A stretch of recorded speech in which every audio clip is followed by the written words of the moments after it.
Today is the 17th of February 2025, and here I have with me the January 2025 CSEC Mathematics Paper 2 booklet, and here I'm inviting you to join me as I dive into the paper itself and try to tackle these answers before anyone else.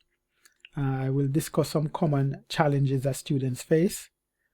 For example, time management is one of the major things in the exam, and how you tackle complex problems. So this paper consists of 10 compulsory questions, and the paper lasted for 2 hours and 40 minutes. And this is how the marks are allocated. So we have the different sections, and these are the marks. Now, if you want to get a master grade in this exam, you need to look and see where most of the marks are allocated. So here, most of the marks are allocated in geometry and trigonometry. And then we have relations and functions. Then we have vectors and matrices. Then we have algebra. Investigation is only 10 marks. And the others here are the same. There's a saying which says that you can't score if you don't have a goal. So here we have how the marks are allocated in the exam. With this insight, you should be able to perform much better than a person who do not have a goal or any idea as to how they can maximize their potential in the exam. Let's start the paper. Here begins question 1. In this section, you need to answer all the questions. All working must be clearly shown. You are required to use a calculator or otherwise for this question. So what I'm going to do, I'm going to work it out first, and then I use a calculator to show you how to do it. So here we have 2/3 of the fraction here. Now we need to work what is in the bracket first. Division comes first. So this part of the question, you need to work it out first. So we have 5/12 divided by 1/9, which means that we multiply the fraction by the reciprocal of the divisor. So we multiply that by 9/1. This can be cancelled down. 3 can go into 9 3 times, and into 12 goes 4. Therefore, what I have is 15/4. So 2/3 here off here means multiply. So I need to have 2/3 times, and I'm going to put back the bracket, 1/8. So this part now becomes 15/4. Plus 15/4. Now we need to make the denominators the same here before we work out the bracket. So we have 2/3. And in the bracket here we can make them into 8s. So we would have 30/8.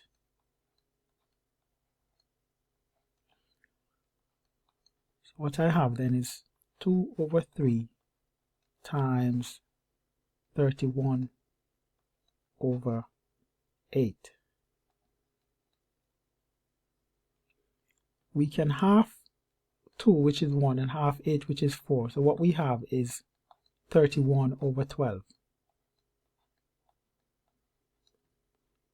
So the exact form of it would be 31/12.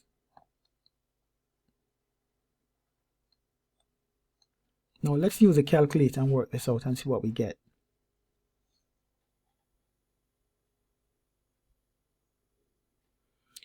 So we're going to have 2/3. 2/3.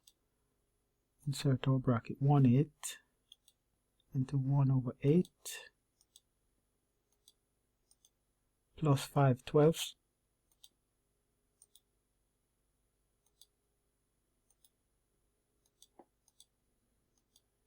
divided by 1/9.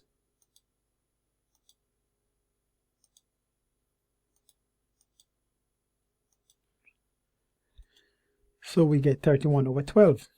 Let's move on to part 2 of the question. Here you're required to use a calculator. So we have 314.2. So we have 314.2 minus 26,082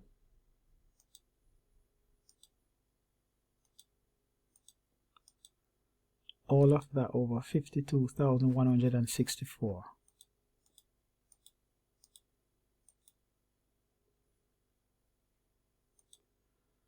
What we get there is 313.7. So let's write that. We get 313.7. And to express this in standard form, then it's going to be 3.137 times 10 to the 2.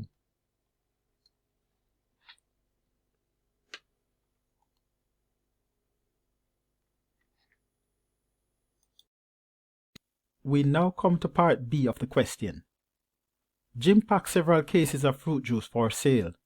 Each case contained 24 boxes of juice in 3 different varieties, apple, orange, and pineapple, in the ratio 2 to 5 to 1, respectively. Here you are required to work out how many boxes of pineapple juice were packed in each case. But in the first part of the question here, you were told that he packed several cases. So this part, we're going to use it for the second part of the question. We can write down apples, oranges, and pineapples, and the ratio was 2 to 5 to 1. So the total parts there would be 8. So we have 8 parts. And that is equal to 24. So we need to find one part. So what do? Well, we divide by 8. Both sides. So one part is 3. Therefore, pineapple would be 1 times 3. So here we would have 3 pineapples. Okay, so each case has 3 pineapples. So you can write each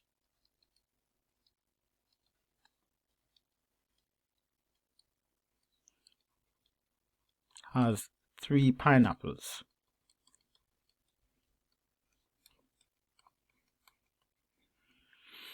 Let's move on to the next part of the question. The profit gained from selling all the boxes of pineapple is $35.64. Each box of pineapple juice was sold at $3.34. Show that the cost price of a box of pineapple juice is $2.35. So we know that profit, let's write profit is equal to the selling price minus the cost price. We are given the profit as $35.64. The selling price, let's write over here SP, the selling price.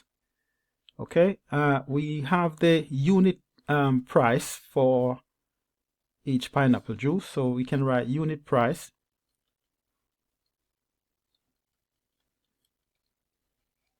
equals $3.34. We also know that each box has 3 pineapples, so we can write 3 pineapples.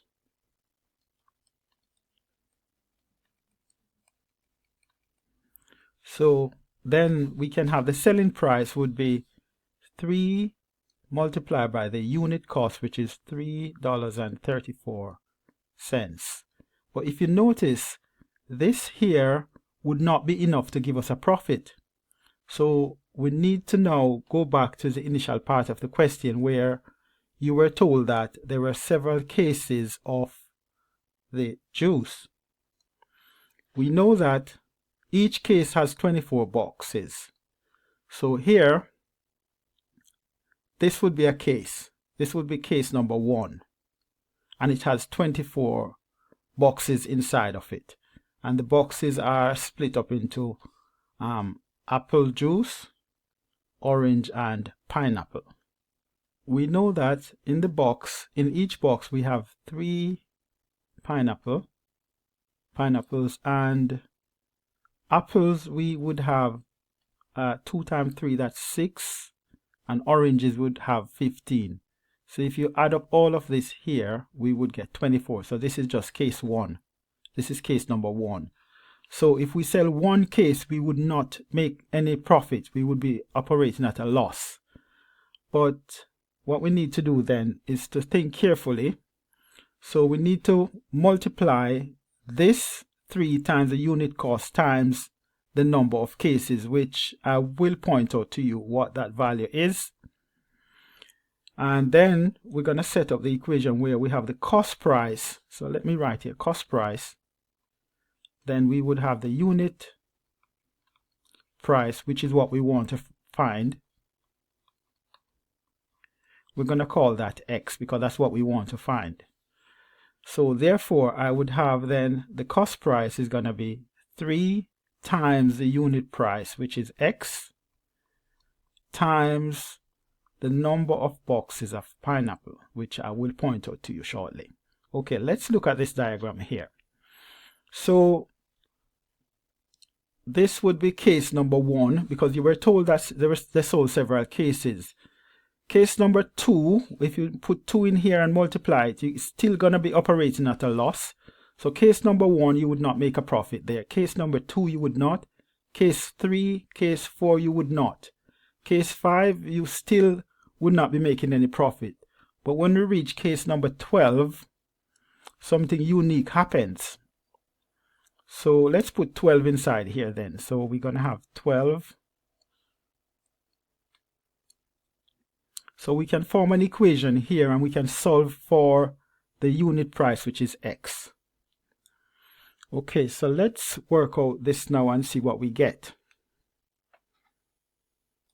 So we're going to form an equation and solve for X. So we have 3 times 3.34 times 12, and that gives us 120.24.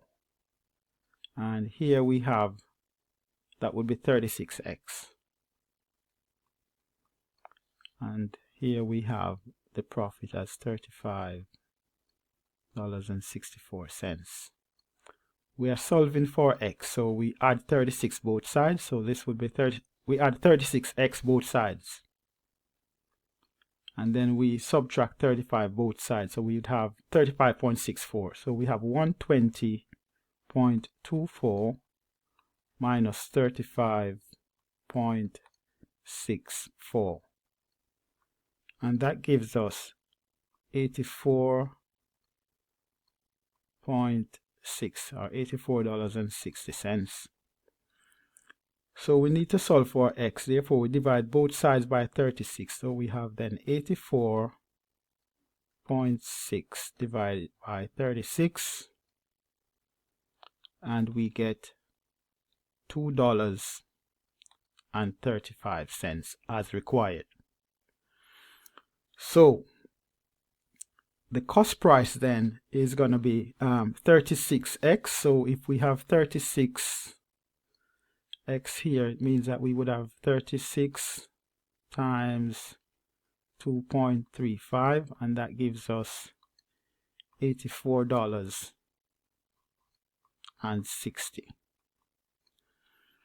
Part B of the question, you're required to work out the profit percentage. Now, the percentage profit then equals to the profit over the cost price multiplied by 100. So the profit was $35.64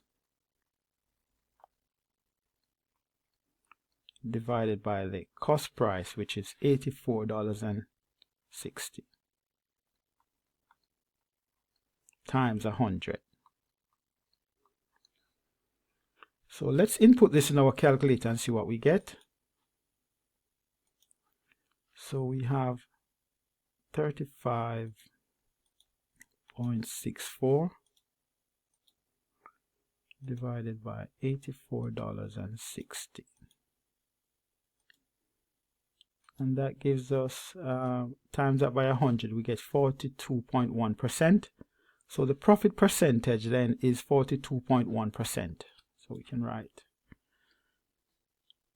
profit percentage then is 42.1% to 1 decimal place. Okay, so let us quickly look back at the question. So here we set up the equation. Profit is equal to selling price minus cost price. Now we know that 3 times 3.34 would not give us enough to make that profit. But we were told initially that there were several cases of this juice. So in each case we have 24 boxes. So we have 6 apples, 15 oranges and 3 pineapples.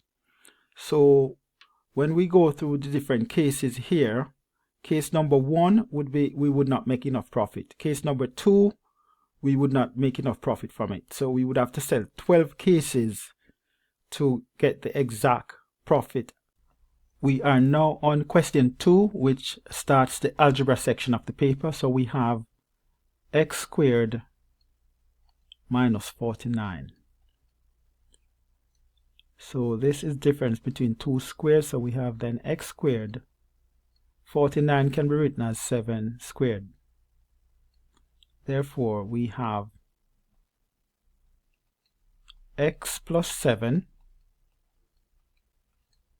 into x minus 7. So it is now factorized. We come on to part B of the question where we have x squared plus 2x minus 35. This one is very simple and straightforward. So we want the factors of minus 35 and the sum should be 2. So we want factors and we want the sum.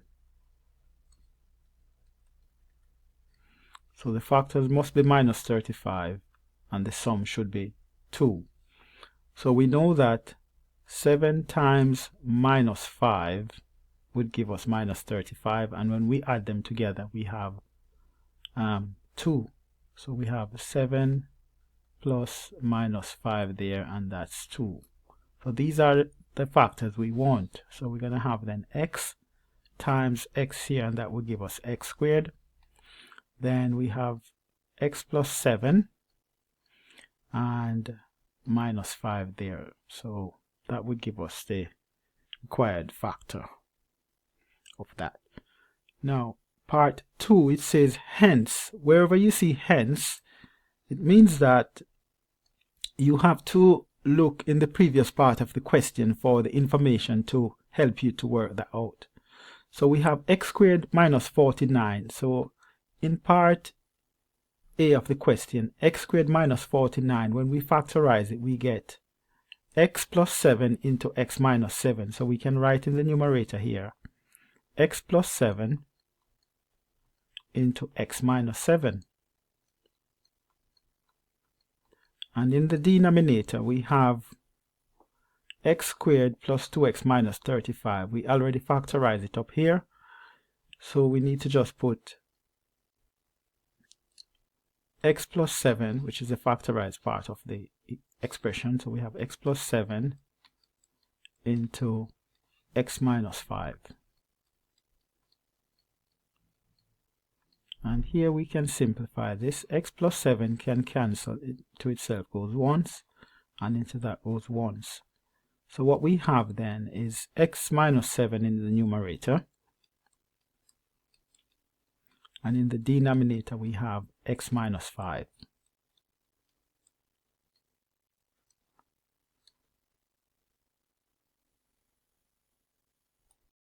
Part B of the question. Rearrange the formula shown below to make m the subject. So we have s equals k minus m squared. So what we're going to do here, we're going to add m squared both sides. So on the right hand side I'm left with k, and on the left hand side I would have s plus m squared, but we need to get m squared on one side of the equation. Therefore we subtract s both sides. Therefore I have k minus s, and that is equal to m squared. Now we can take the square root both sides. Therefore m equals plus or minus the square root of k minus s. Let's look at part C. Lisa has to buy a total of no more than 70 red balloons and green balloons for her party. She buys more green balloons than red balloons. Each red balloon cost 75 cents and each green balloon cost 50 cents. Let X and Y represent the number of red balloons and the number of green balloons respectively. Here you are required to write two inequalities in X and Y other than X is greater than or equal to 0 or Y is greater than or equal to 0 to represent the information above. So let's write our first inequality then. But we know that X represents the red balloons and Y represents the green balloons. Now she has $56 to spend, and you were told that each red balloon cost 75 cents and each green balloon costs 50 cents. So we can form our first inequality. Therefore, we would have then 0.75 times the number of red balloons, so that would be 0.75x plus 0.50 times the number of green balloons, so that would be y, and that would be less than or equal to $56,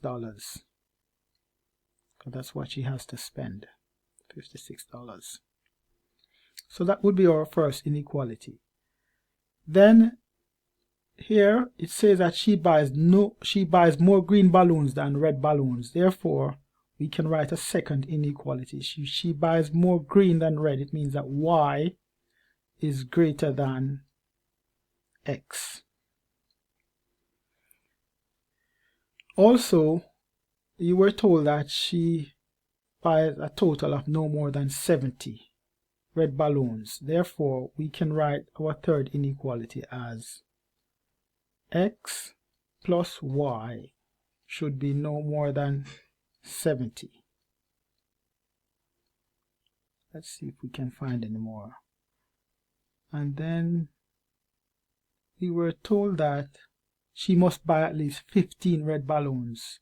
So at least here means greater than or equal to. Therefore, we can write a fourth inequality, which means that red would be x. So x is greater than or equal to 15. See if we can get any more. I don't think we have any more information to write, any more inequalities. So any of these two here will do.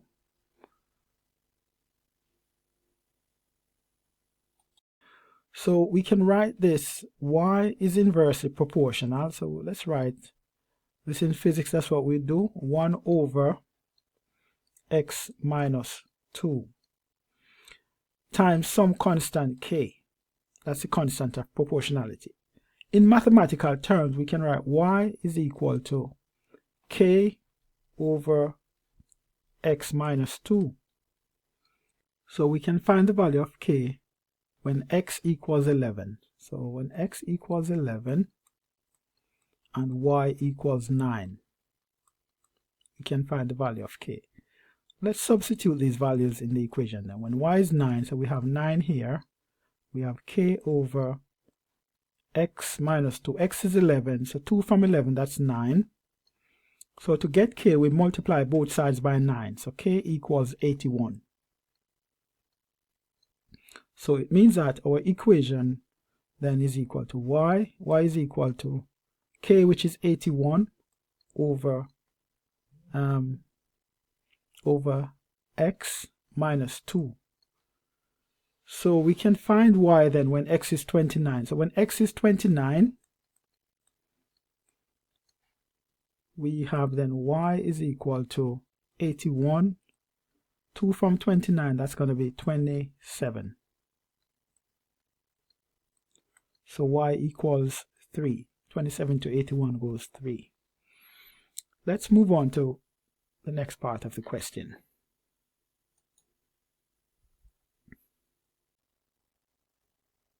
So now we are on question 3.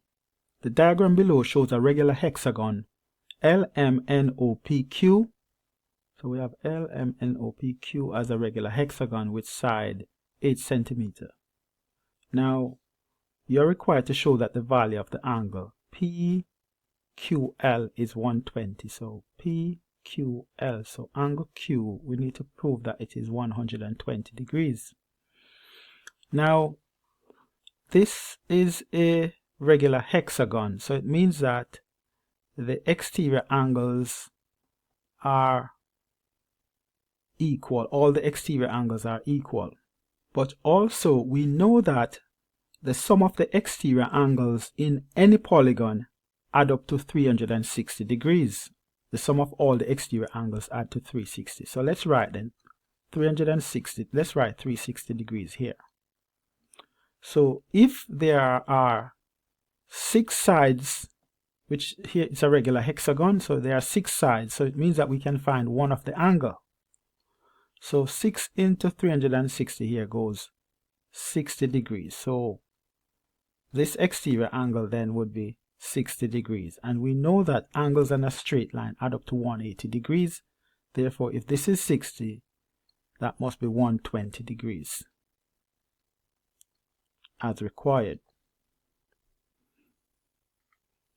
So we have shown that it is 120 degrees. So part 2, the vertices of the rectangle WXYZ touches the sides PQ, QL, MN and NO of the hexagon in part A. And then you're told that ZY and WX are parallel to LM and PQ. And you're asked to calculate the angle of LWX. So LWX. So let's mark the angle that we need. We need this angle. Now this is 90 degrees. Okay. Now remember, this angle here is 120. And we have an isosceles triangle here. So it means that this angle here is going to be 30. And this angle here is going to be 30 as well. So we have 90 degrees, we have 30 degrees, and we need this. So we know the angle on a straight line add up to 180. So this is going to be 60 degrees then. Okay. So LWX equals 60 degrees, and you can show that 180 degrees minus 90 minus 30, that equals to 60 degrees. Okay, so that's 2 marks. Let's move on to the next part of the question. Part B, here you are required to show all your construction lines. The field of a sports club is in the shape of a quadrilateral, RSTU, in the diagram here. A lamppost is to be erected on the field at a point L so that the floodlights can be installed. The point L is located in such a way that L lies on the perpendicular bisector of UR, and the angle LST is equal to 30 degrees. Use ruler and compass only to locate the point L on the field. Okay, so here we have our compass. We're going to first construct the perpendicular bisector of UR. So, right, so we're going to scribe an arc above and below the line itself. So here we scribe an arc above the line UR. Right, so, and then we're going to scribe one below. Trying to make this as neat as possible so that, right, and then we're going to repeat the process here now. We'll reflect that. So we're going to bisect this one here, and we bisect this one down here as well. Okay, so then we draw a perpendicular bisector. It's going to be going through these 2 points here.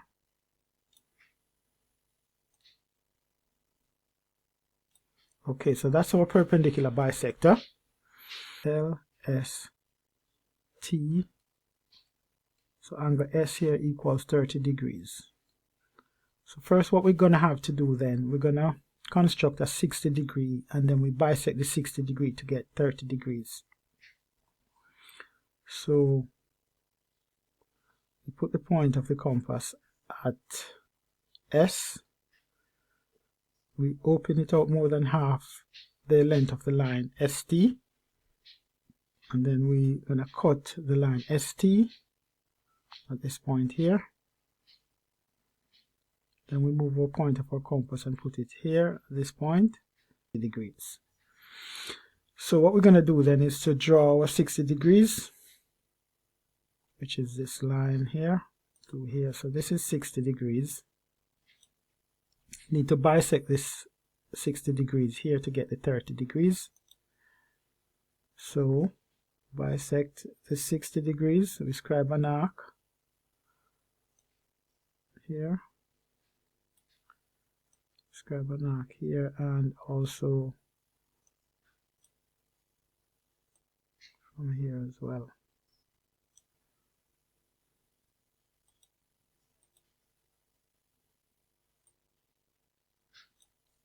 So cut it here. Okay, so we have our 30 degrees now. So we draw our line, our angle through S to a bisector.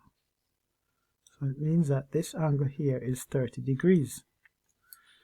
So let's mark this angle here. So this angle here is 30 degrees. So at this point here, we're going to have the point L. And then we can complete our triangle, which is going to be LST. It's going to be this one here and this one.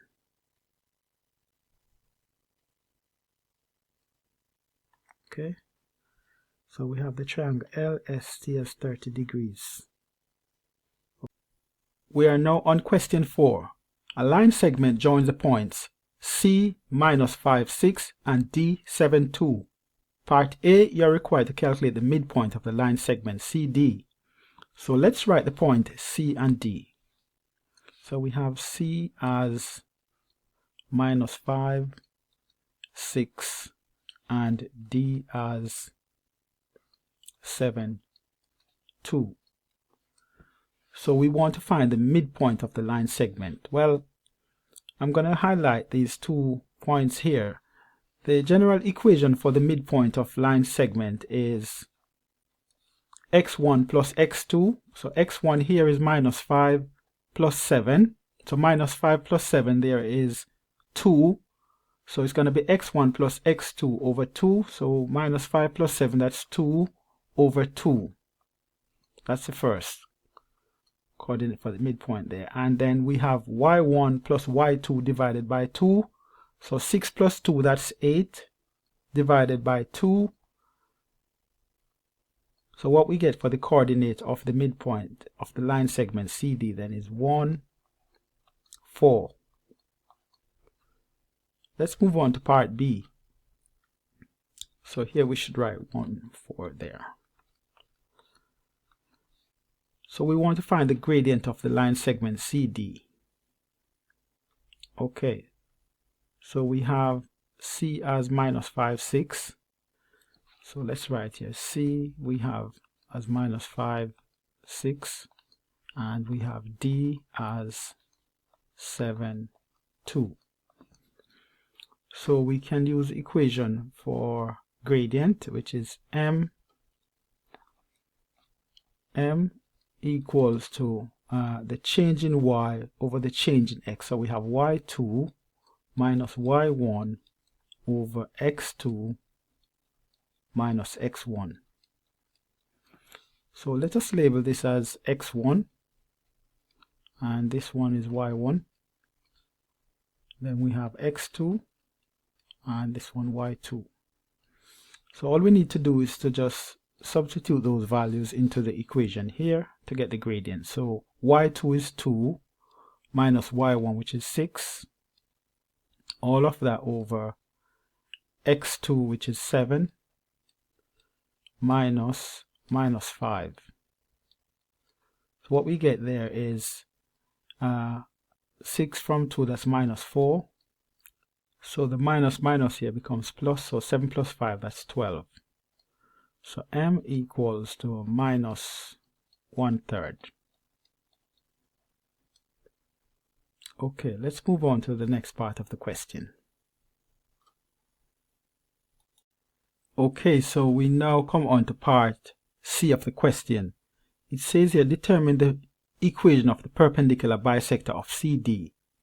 We know that the gradient of the line CD, let's just annotate something here. We know that the gradient of the line CD is, let's write here, we have it m as, let's look back and see what we get for the gradient there. We get it as minus 1/3.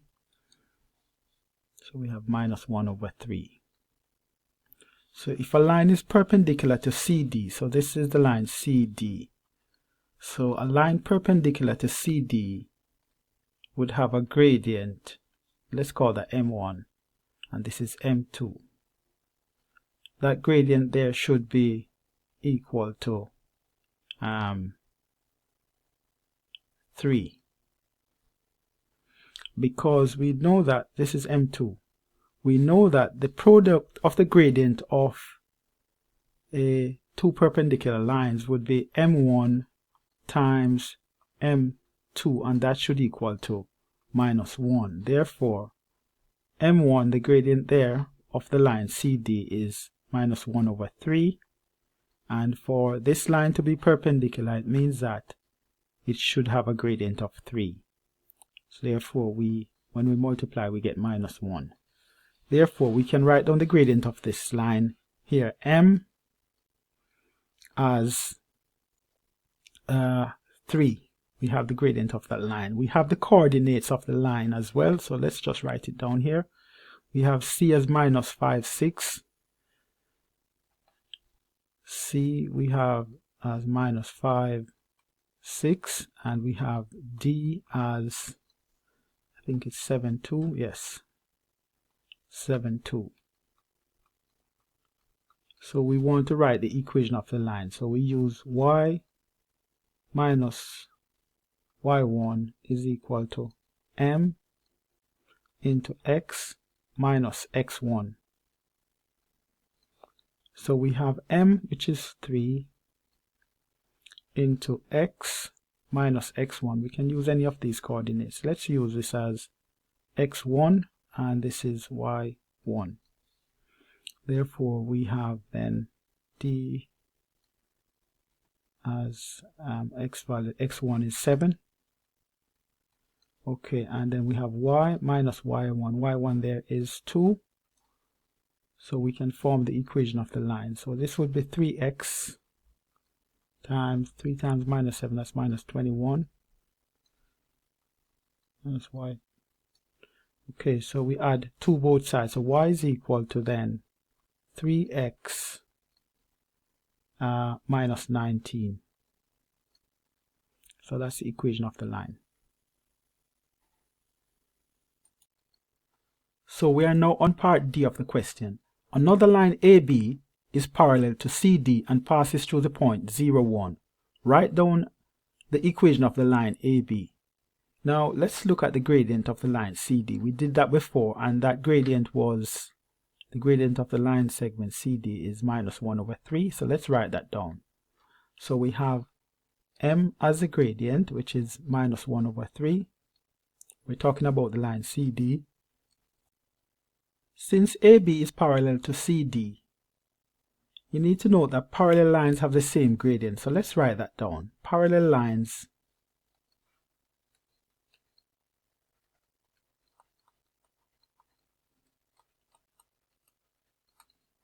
have the same gradient. Therefore, the gradient of AB would be minus 1/3. So bear that in mind. and we have the point which is 0, 1. Now this point is going to be on the y-axis, and we know that whenever the graph cuts the y-axis, that's what we call the y-intercept, which is c. So c here is the y-intercept.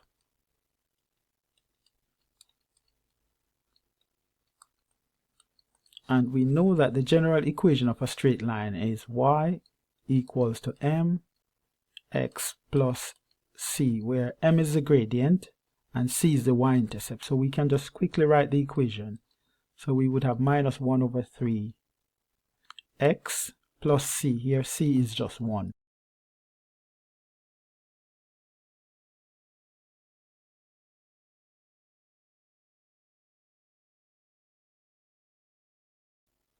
The table here shows the marks out of 10 that 40 students in a class gain in an essay writing test, and you're required to calculate the mean score on the test. So here we have the marks, and we have the number of students, which is the frequency. So this is telling me that 3 students receive a mark of 4 out of the test, and here 9 students receive a mark of 6. So we need to find the group total. So we need to add another column here. Therefore we're going to have then frequency multiplied by x here to get the group total. So here we would have then 3 times 4, and that's 12. 9 times 6, that's 54. And 8 times 7, that's 56. 7 times 8, that's 56. 8 times 9, that's 72. And 5 times 10, that's 50. So the number of students who did this test is 40. So here the frequency, the sum of the frequencies, sum of f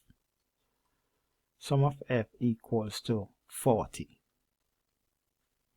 And the group total here, sum of fx. When we add up this here, we get 300. So what we get then is the mean equals to 300 divided by 40, and that gives us 7.5 as the mean score. Let's move on to part B of the question, part 2 of the question. Now you are required to determine the modal mark. So what's the mode? Now from the table, I put the table here, so the mode is the one that carries the biggest frequency. So here 9 students received a mark of 6. So here the mode would be, you identify 9 and you read across. So the mode here, the modal mark would be 6. So we can write modal mark as 6. That's 6 from the table. The next part of the question requires us to work out the median mark. So let's erase this. So the median mark, what we're going to have to do then is to find the median position. And there's a little formula that we can use for the median position. So median position is equal to n plus 1 divided by 2 here. Here n is the total number of students in the survey, and that's 40. So we're going to have 40 plus 1 divided by 2. So what we get there is 20.5. So we want the 20.5 position. So how do we do that? Well, we need to add these here. So 3 plus 9, that's 12. Plus 8, that's 20. but we need the 20.5 position. Therefore, we have to go over in this category here to get the 20.5 position. So we read across. So the median there is going to be 8. Equals 8. So we add these here to get the median position. So we add 3 plus 9, that's 12, plus 8, that's 20. So we need the 20.5 position. So we need to go over in here for the 0.5. So the median there is 8.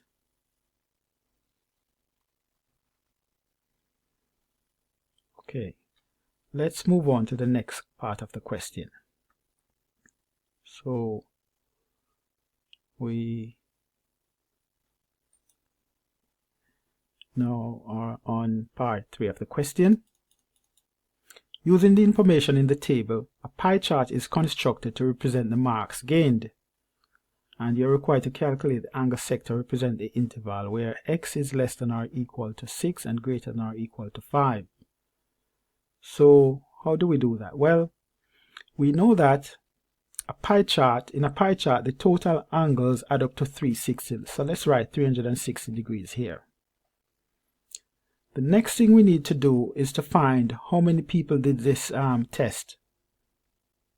So we have 15 plus 13, that's 28, and 3, that's 31, plus 9, that's 40. So here we need to divide by 40 here to get one person, how much it would be. So 40 into 360 is going to give me 9 degrees. So each person would represent 9 degrees, but there are 9 people here in this interval. Therefore, we're going to have 9 times 9 degrees. So that gives us the sector angle as 81 degrees. So the angle that represents that would be 81 degrees. So we put 81 here, degrees.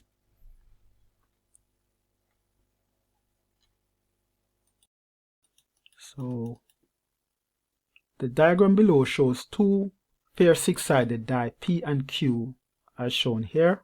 The numbers on die P are 0, 0, 1, 1, 2, 3. The numbers on die Q are 1, 1, 1, 2, 2, 3. When a die is rolled, the score is on the top of the face of the die here. So part 1, die P is rolled once. What is the probability of not getting a 2? So let's look at die P. The probability of not getting a 2. So that's not a 2, that's 1. That's not a 2, and that's not a 2, and that's not a 2. So the probability of not getting a 2 then would be 5 out of 6. So we write probability not 2. That's 5 out of 6. Die Q is rolled twice. What is the probability that the score is both 1? So if it's rolled twice, so we want probability both 1. That means you have a 1 and a 1.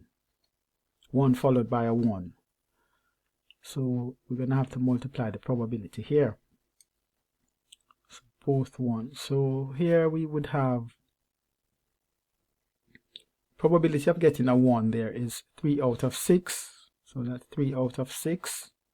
But because it's rolled twice, then we multiply it. So that gives us 9 out of 36, which gives us 1/4.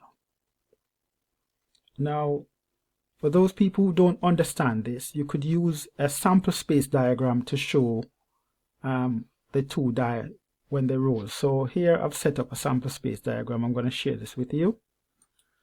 So this is die Q, which is rolled once on this side here, and die P is on this side here.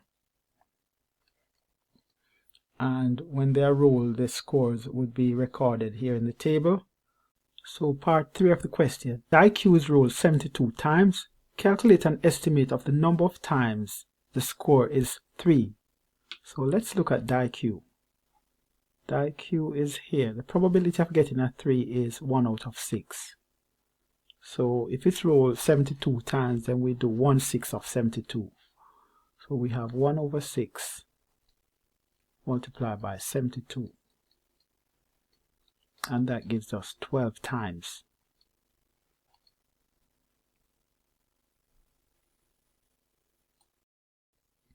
So part 4 of the question now. Each die is rolled once. The product of the score is recorded in the sample space diagram here, as shown. Find the probability that the product of the score is a 2 or a 3. So let's look for all the 2's here. All the 2's, that's a 2, that's a 2.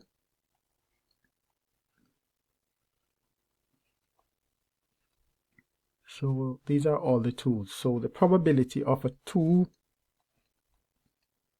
or 3.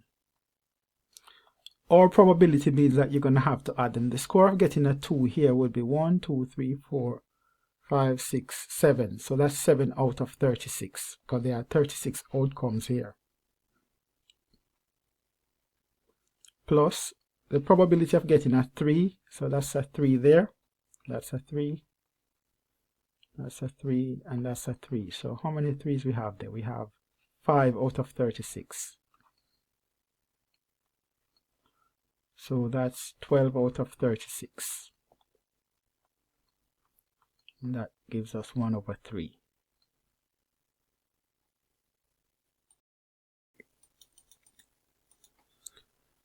So here we have a piece of wire 61 centimeters long, bent to form a sector as shown in the diagram here below. The sector of the circle OPQ, has center O and radius 18 centimeters. So we were told that the wire, let's write down, we were told that the wire has a length. So the length of the wire, or the perimeter there, is 61 centimeters. 61 centimeters. So from this diagram here, this would be 18 centimeters. And 18 plus 18, that's 36, plus 25 would give us 61. So this is going to be 25 centimeters. Okay, so let me just quickly show you what's going on here. So we add 18 plus 18, and that gives us 36. Then we need to find this middle bit here. So we take 36 from 61, and we get 25. Okay, now show that the angle X is approximately 80 degrees. Now there's a formula which is the length of arc formula. So L, the length of arc, is equal to degree theta over 360 degrees times 2 times pi, which is 22 over 7, times the radius r. So this is the formula for the length of arc. So what we're going to do is to substitute these values into the formula and find the value of x. So here L, the length of arc, would be 25 centimeters. So we put 25 here. We want to find x, so we're going to put x over 360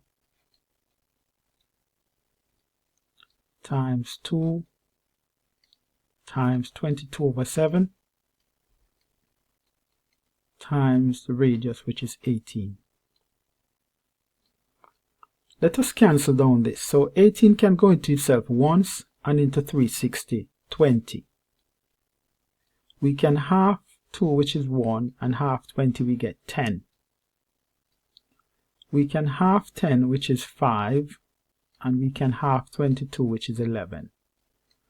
So what we have there in the numerator is 11 times x, which is 11x. So we have then 11x, and then in the denominator we have 5 times 7, which is 35. And that is equal to 25. we need to get x, so we multiply both sides by 35. Therefore, we have 11x is equal to 25 times 35. So to get x, we divide by 11. So x equals to 25 times 35 divided by 11. Let's get our calculator to work this out. So we have 25 times 35, and then we divide that by 11, and we get 79.5. So we get x as 79.5. 79.5. So to the nearest degree, x is approximately 80 degrees as required.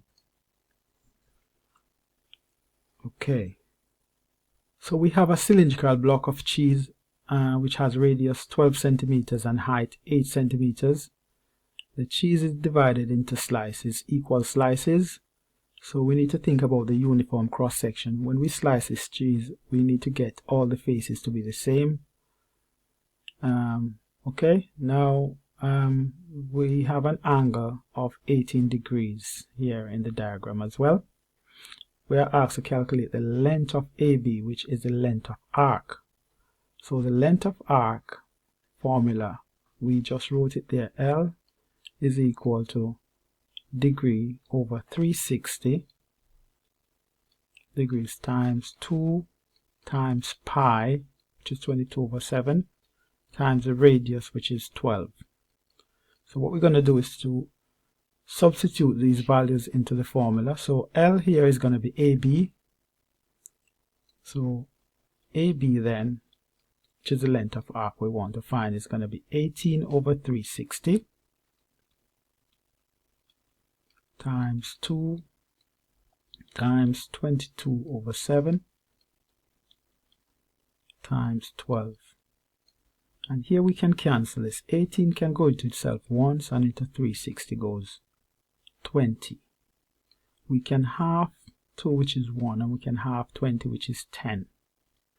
We can half 10, which is 5, and we can half 22, which is 11. So 11 times 12, that's 132/35. So AB is equal to 132, all of that over 35.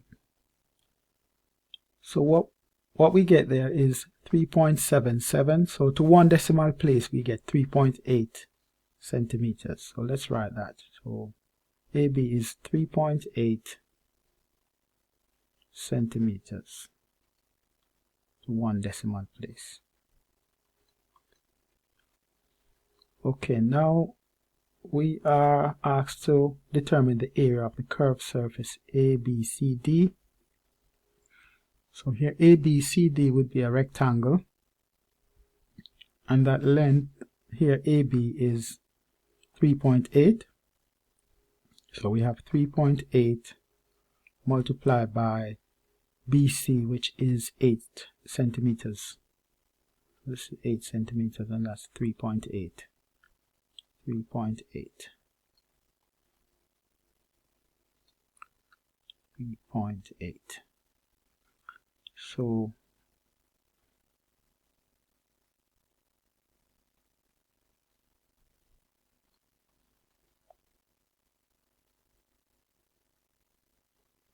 what we get there is 30.4 centimeters square. Now, given that the area of OAB is equal to 22.6 centimeters square, calculate the volume of the entire block. So volume is equal to the cross-sectional area multiplied by the length. So the cross-sectional area of the block there is 22.6 centimeters square. So we have 22.6, and the length, let's go back and look at the diagram. So the cross-sectional area, they told us that it's 22.6 centimeters square, which is all of this section here. So if I get my highlighter, I can highlight all of this bit here. So that's the cross-sectional area, all of this bit here. So the volume then is going to be this area times the length, which is 8. So we multiply that by 8. So we get the volume as 180.8 centimeter cube. Okay.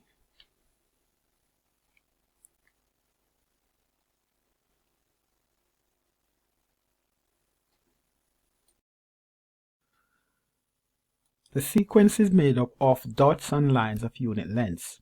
Some of the lines form squares, and the first 3 diagrams in the sequence is shown here. So let us study diagram 1. In diagram 1, we can see that there is 1 square. And diagram 2, we have 2 squares. So we can see that it's growing, the squares are growing by 1. Therefore, to draw the 4th diagram, then we should have 4 squares. So let's draw that. So we add a square to this one. And if you note, inside the middle of the square there's a dot. And then we have a line and a line of unit length. And then we have 2 dots added.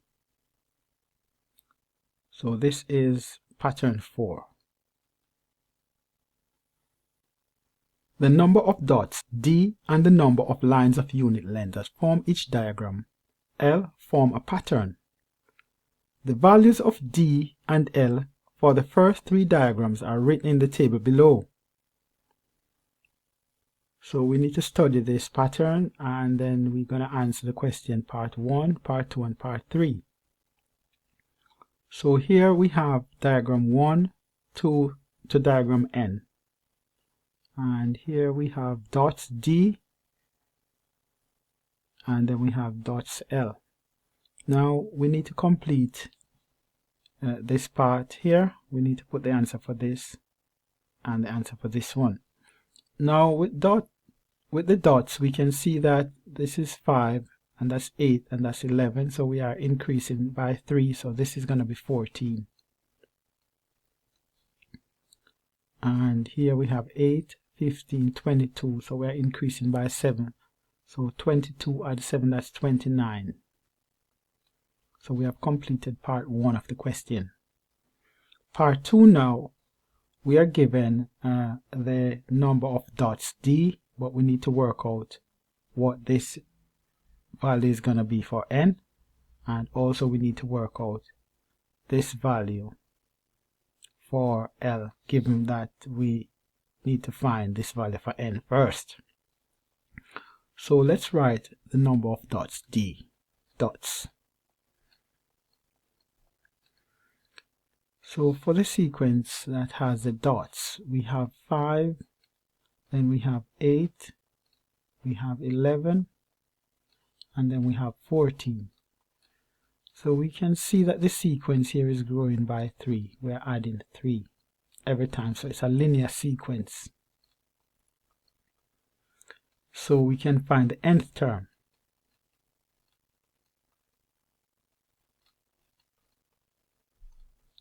Because the sequence is increasing, it's a linear sequence, we write 3n for this, and then we look at this and see that this 5 here is bigger than 3 by 2, so we need to add 2. So this sequence is going to be 3n plus 2. So we need to figure out the value of n here. So what we're going to do is to equate 59 to 3n plus 2 and find the value, what this value should be. So we have then 3n plus 2 equals 59. So we subtract 2 both sides, therefore we have 57,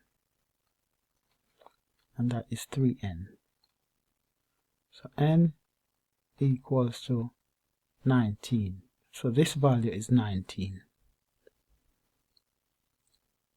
Okay, so now we can work out what this value is going to be, but we also need to find the nth term for lines. Lines L, okay? So we have the sequence 8, 15, 22, 29. So we can see that this sequence is also a linear sequence. We have a constant there which is 7 every time. So we can find the nth term.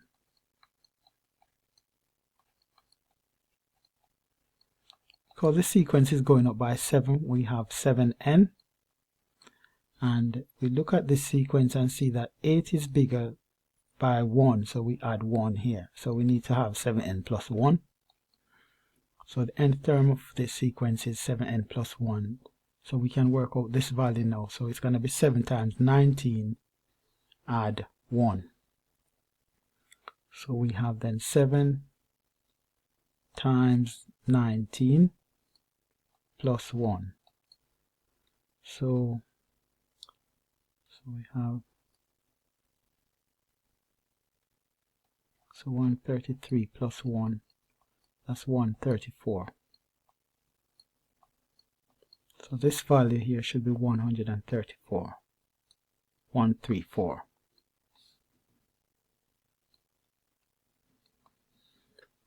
So let's go on to part 3 of the question now. So we want to write the nth term for this. For dots, we already found it, which is 3n plus 2. So this should be just 3n plus 2. And the nth term for the lines is 7n plus 1. We now come to part C of the question. One of the diagrams in the sequence has 148 lines. So here lines here is 7n plus 1. So we want to calculate the number of dots in the diagram. So how do we do that? Well, so one of the diagrams in the sequence has 148 lines. So it means that 7n plus 1 equals 148. 148. So we need to find the value of n first before we can work out the dots. So we subtract 1 both sides. Therefore, we have 7n equals to 147. So n, we divide both sides by 7, so that's going to give us 21. So when n is 21, we can work out the number of dots. So dots would be 3n plus 2. So when n is 21, we would have 3 times 21 plus 2. So that's going to give us 63. Add 2, that's 65. So there are 65 dots when n is 21.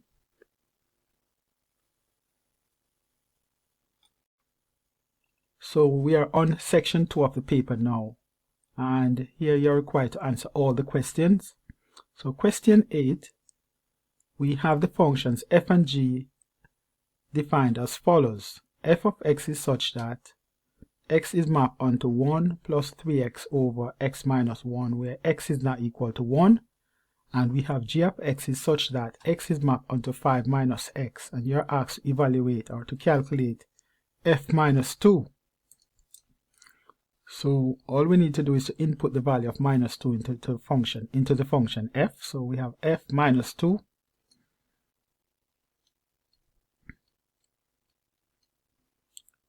That would equal to 1 plus 3 times minus 2. All of that over minus 2 minus 1. So that's minus 6 plus 1, that's minus 5 over minus 3. So that gives us 5 over 3. Part 2, we are required to determine a simplified expression for f g of x. So we have f g of x.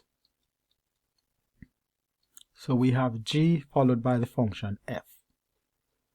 So what's the function g? Well, the function g is 5 minus x, and the function f is 1 plus 3x.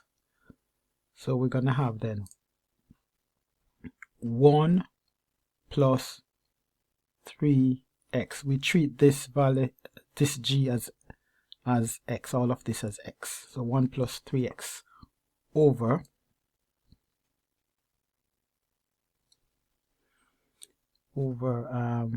x. So we treat x there as 5 minus x minus 1. So let's simplify this. So what we have then is 1 plus 3 times 5, that's 15, minus 3x. All of that over 4 minus x. So that gives us f g of x equals to 16 minus 3x, all of that over 4 minus x. So part 3, we are required to derive an expression in terms of x for the inverse function f inverse x. So the first thing we need to do is to write this statement: let y equals f of x. Let y equals f of x. Initially we were given that f of x is equal to, let's write it, f of x we were given as 1 plus 3x over, let's have a look and see what it was, 1 plus 3x over x minus 1 over x minus 1. Okay, so we have that. Therefore we're going to have y equals to f of x, which is 1 plus 3x over x minus 1. So the first step in finding the inverse, here we're going to interchange the x terms with the y terms. So here we interchange. That's the first step. So I have x here then, and then I'm going to have 1 plus 3y, all of that over y minus 1. So the next step is to make y the subject of the formula, or we find y. Find y. We need to make y the subject of the formula. So what we're going to do then is to multiply both sides by y minus 1. Therefore, on the left hand side I have then x into y minus 1. And on the right hand side I have 1 plus 3y. Let us simplify the left hand side. So x times y gives us xy, and x times minus 1 gives us minus x. Therefore I have then 1 plus 3y on the right hand side. We need to first get the y terms on one side. Therefore let us add x both sides. So on the left hand side I'm left with xy, and on the right hand side I would have 1 plus x plus 3y. So what we can do then is to subtract 3y both sides.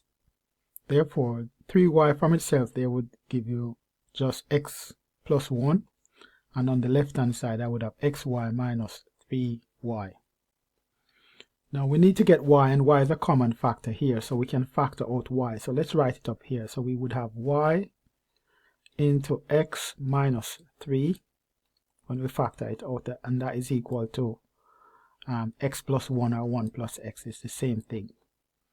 We need to get y, so we divide both sides by x minus 3. So y equals to x plus 1, all of that over x minus 3. So we have now rearranged the formula to make y the subject, so we can write the inverse then as f inverse x then is equal to this value here, which is x plus 1 over x minus 3. So that's the inverse of the function.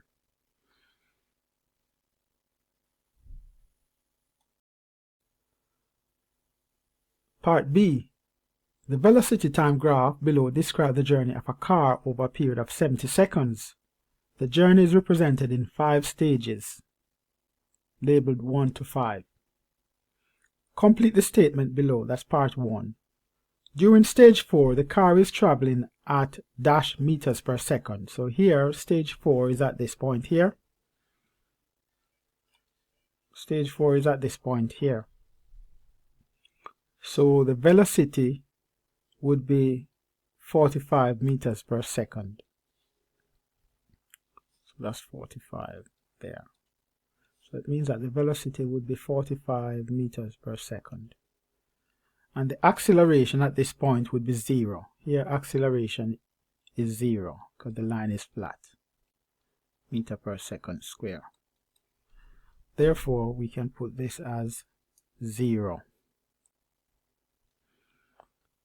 Part 2, we are required to determine the maximum acceleration of the car during the 70 seconds.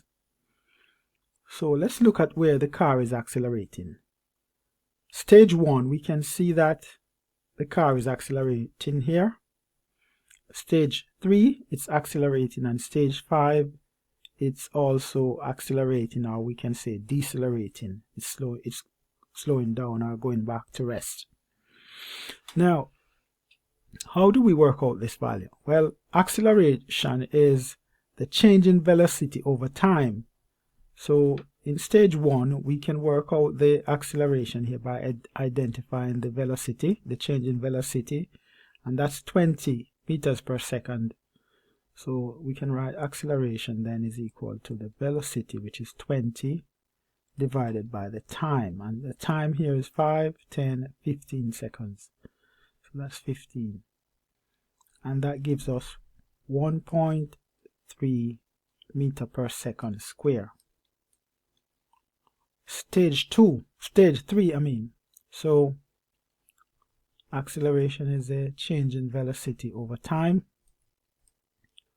So here this is 20 and that's 45. So the difference here, the change in velocity here is going to be 25. And this will be 5, 10. So this is 10 seconds here. So the acceleration then is the change in velocity over time, which is 10.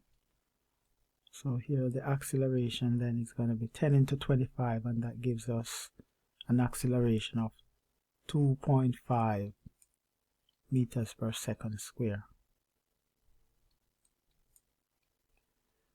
And stage 5, we can work out the deceleration, and this value is going to be negative. So here the acceleration then is going to be negative 45 over the time, and the time here along here 5, 10, 15, 20. So the time there is 20 seconds, and that gives us a value of negative 2.25 meters per second square. So to determine the maximum acceleration during the 70 seconds, then it's going to be at stage 3, and that's 2.5 meters per second square. So we can write 2.5 meter per second square. Okay. The diagram below shows a circle with center O, and the points P, Q, L, and N line on the circumference. Ln is equal to NQ, and RM is a tangent to the circle at L. Angle MLN equals 63 degrees.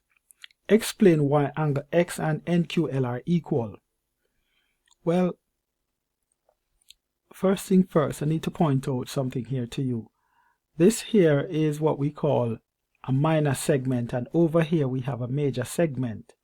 Now, this property is true when angles are in the same segment and they stand on the same chord. So for example, angle X is standing on the chord NL, and angle Q here is standing on the same chord, and they are in the same segment, so they are equal. So we can write then that angles in the same segment, let's write angles in the same segment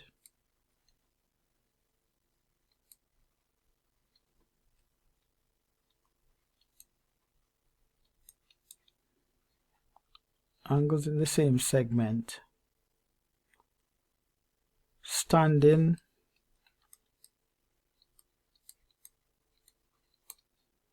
on the same chord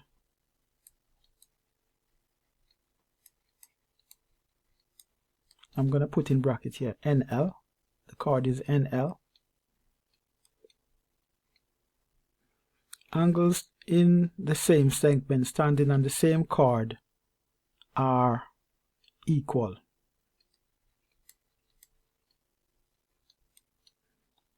Okay, now let's look at the next part of the question. Part 2. Determine the value of each of the following angles. Show detailed working where possible and give a reason for your answer. So we want to work out what the value of X is. So let's just expand this a little bit bigger.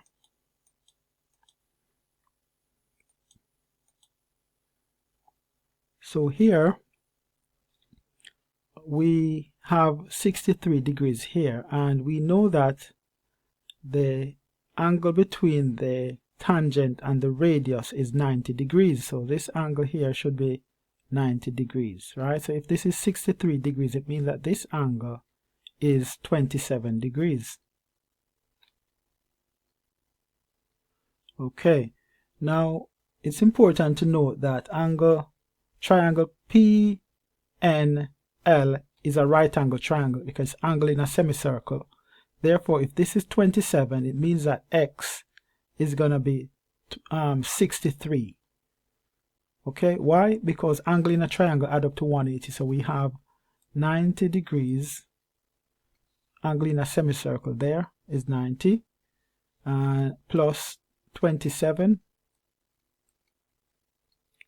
plus 63 should give us 180. Angles in a triangle, so that's 180. So it means that X is 63 degrees. So we just need to say that angles in a semicircle is 90 degrees. In a semicircle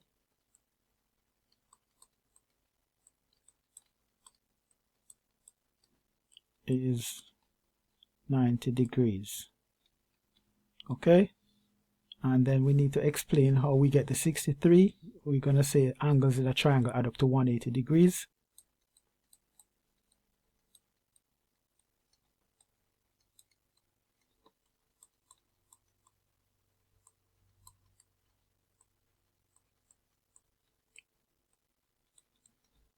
To 180 degrees, and we can just show that 27 degree plus 90 degrees plus 63 degrees equals 180 degrees. Let's look at angle Y. So to work out angle Y, if this is 63 degrees, we know that this angle is also 63 degrees. And triangle QNL is an isosceles triangle, and the base angles in an isosceles triangle, they are equal. Therefore, we can find Y by adding 63 plus 63 and take it from 180. So it means that we then have base angles in isosceles triangle are equal. So we would have 63 plus 63, and that's going to give us 126 degrees. So it means that y is going to be 54 degrees. So we just need to know, right, that 180 degrees minus 126 degrees equals 54 degrees. So how do we say that now? We're going to say then base angles in isosceles triangles are equal.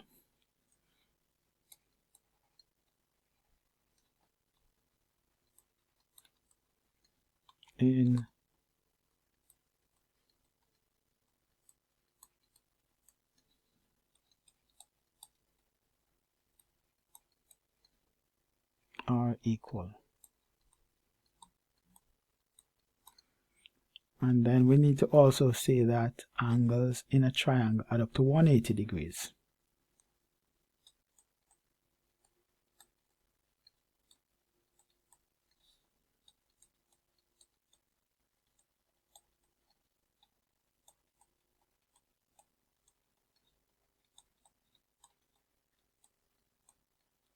These are very straightforward. Okay. We now come to part B of the question. Two ports, E and G, are on level ground 245 kilometers apart. The bearing of E from G is 302 degrees. A ship is anchored at F, some distance away from G, on a bearing of 228 degrees. Angle EFG is 52, and this information is shown here. On the diagram, we are asked to insert the angle 228 degrees on a bearing of F from G. So it's important to note that bearing is measured from north in a clockwise direction, and north is 0, 0 in three figures, 0, 0, 0 degrees, or 360 degrees as well. So bearing is measured from north in a clockwise direction. So if we want to indicate 228 degrees, then we need to indicate it here. So this angle is 228 degrees. So we're going to need this information at some point. Now let's look at the next part of the question now. Determine the value of the angle FEG. FEG. So we want the angle FEG.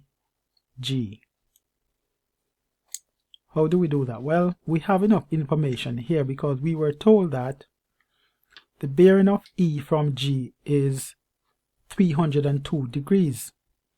So I'm going to draw the bearing now of E from G as 302 degrees. So let's just draw that. So here, from here right around to this point here, that's 302 degrees. So if this is 302 degrees, it means that this angle here is going to be 58 degrees.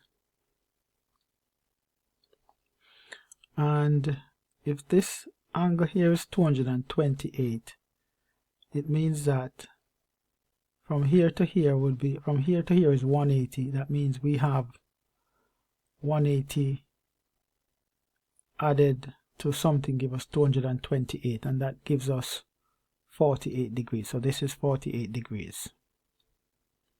And we know the angles on a straight line add up to 180 degrees. So if we have 48 plus 58, we can find this angle. So what we need to do then is to add 54 and 48 and take it from 180 to get this angle. So we need to mark this. So we need to get this angle first. So we have then 58 added to 48, and that gives us 106. Okay, so angles on a straight line add up to 180 degrees. So we need to take 106 from 180 and we get 74. So this is 74 degrees. So let's just show you that it's 106 from 180. And that gives 74 degrees. But our goal is to get this angle, but we have 52 and 74, and that's going to give us 126. So it means that this angle is 54 degrees.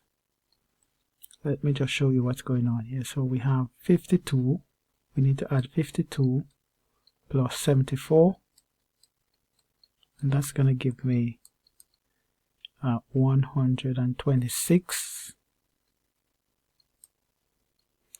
Then we need to take 126 from 180,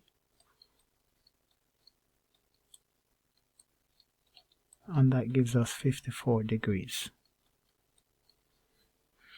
So FEG is 54 degrees.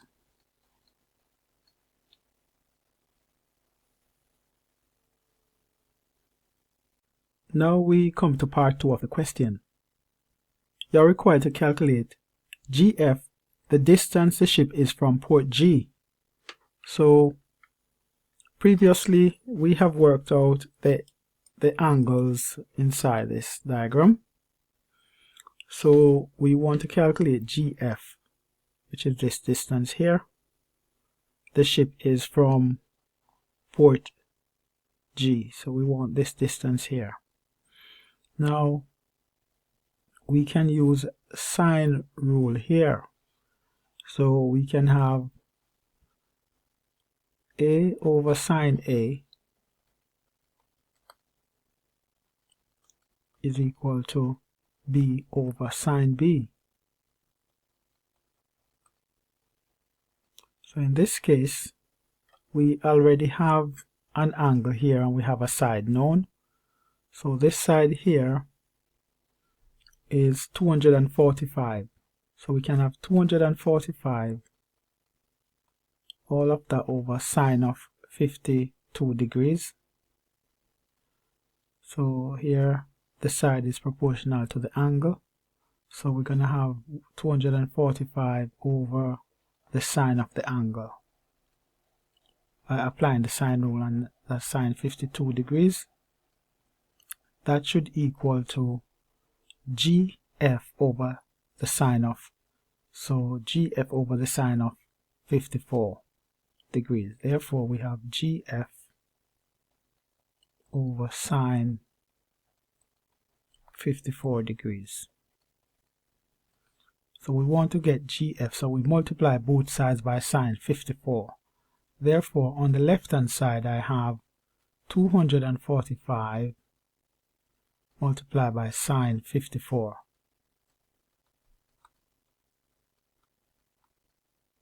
All of that over sine 52.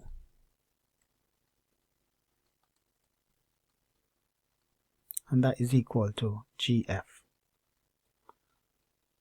Let's get our calculator and input these values to work out GF. So we have then 245 times sine 54 degrees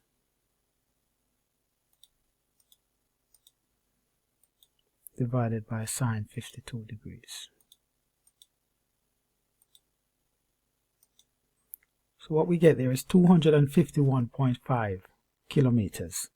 So GF equals to 251.5 kilometers.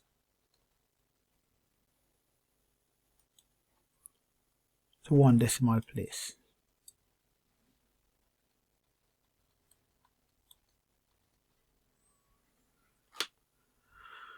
So that's 251.5 kilometers, 1 dB.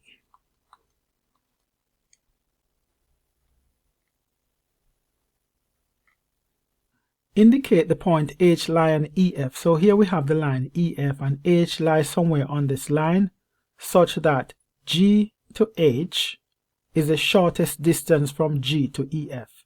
So shortest distance from G to EF, we have EF here. So by looking at this, the shortest distance from G to EF would be a straight line to EF here. That would be the shortest distance. So what we have there at this point, we have H indicating the shortest distance, and that would make a right angle triangle.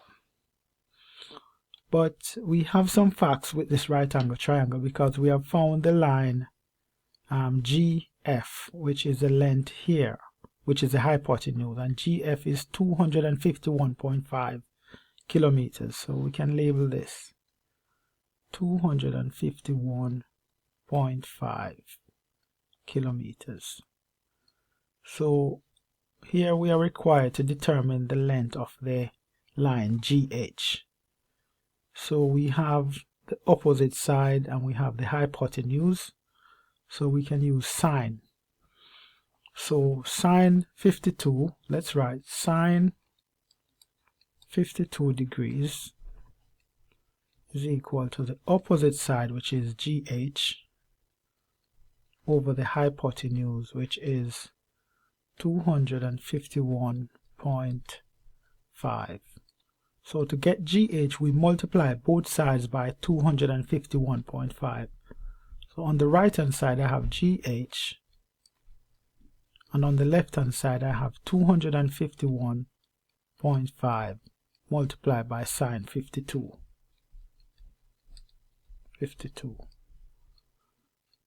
What we're going to do is to input this in our scientific calculator. Let us use our calculator to work out the value of GH. So we have 251.5 multiplied by sine 52 degrees. And that gives us 198.2 kilometers. So GH equals to 198.2 kilometers to one decimal place. So here we have question 10. The diagram shows a quadrilateral OLMN in which O is the origin and OL is 4y and OM is 6z and ON is 2x. The point A lies on MN such that LA to AM is 1 to 2. So LA is 1 part and AM is 2 parts. So it means that LA would be 1/3 and AM would be 2/3 the length of the line LM. And the point B lies on MN such that MB to BN is 2 to 1. So this is 2 parts to 1 part. So it means that MB would be 2/3 the length of the line MN. And BN would be 1/3. Part 1, express in the simplest form Mn, the vector Mn. So Mn here would be the resultant vector. And we can write then Mn equals to minus OM plus ON.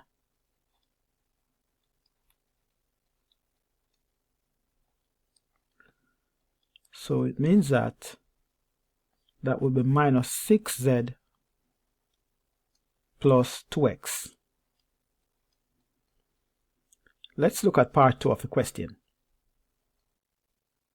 So part 2 of the question, here we are required to express in terms of x and y in the simplest form an expression for the vector Ln. So let's mark on the diagram here the vector Ln. Ln would be this vector here. And we can put the resultant on it because that's what we need to find.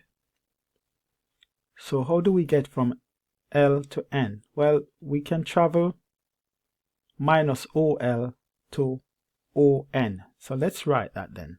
Ln equals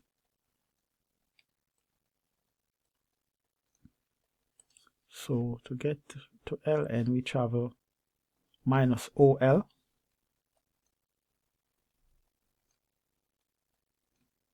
plus ON.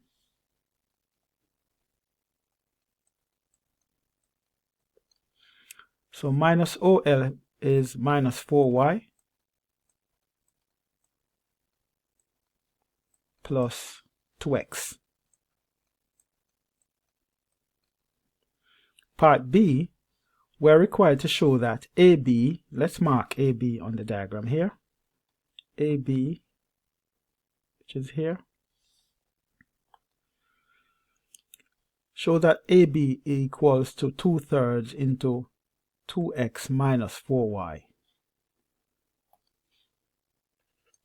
Okay, so we're going to mark AB as our new resultant vector.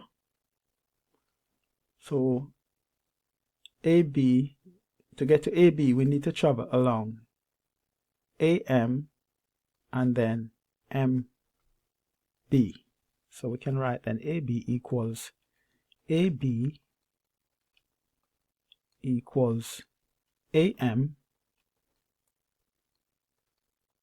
plus MB.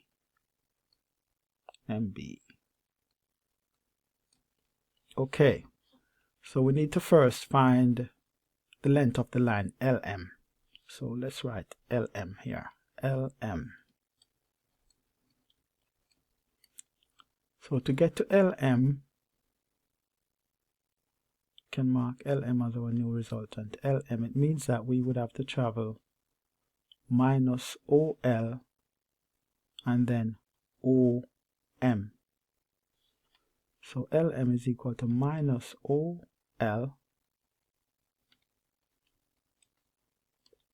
plus OM.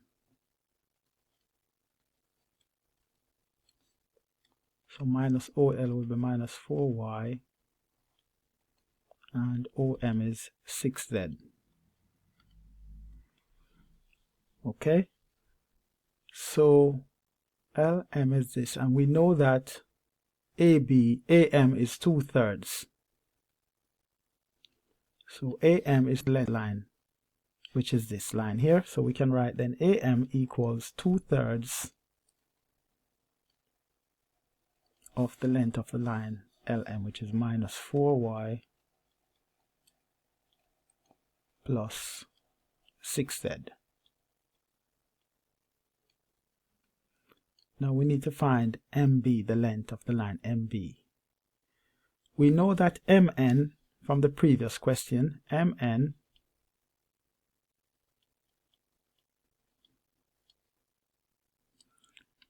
we know that MN, we worked out that before. Let's go back and look and see what we got for MN. So MN is minus 6z plus 2x. Okay, so we can now use this information to help us with the question.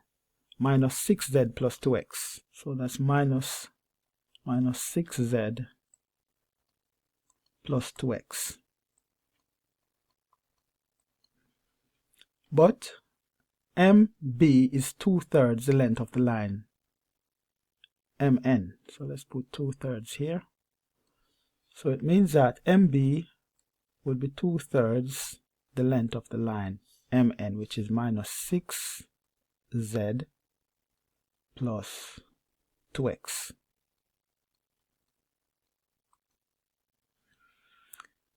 And that's AB. Upon simplifying this, we can see that AB, 2/3 is a common factor, so we can take that out. And then we have minus 4y plus 6z minus 6z plus 2x. So here this would go out, so all we have left is 2x minus 4y. So it means that AB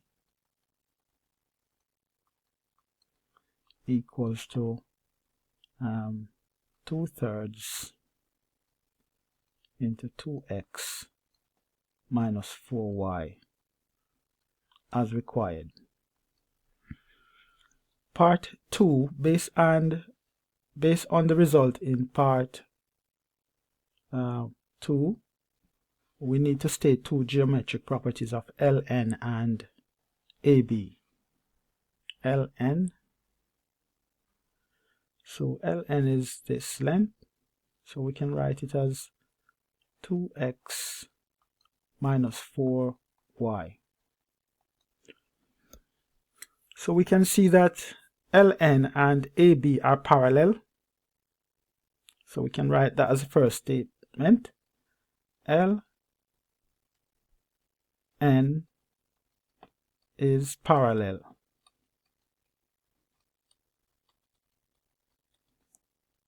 to AB. That's one geometric statement. And 2, we can see that AB is a scalar multiple of the line Ln. It's 2/3 of the line Ln. So we can write then AB is a scalar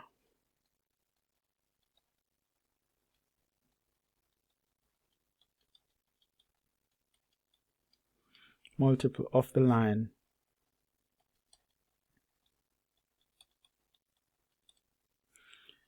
Ln.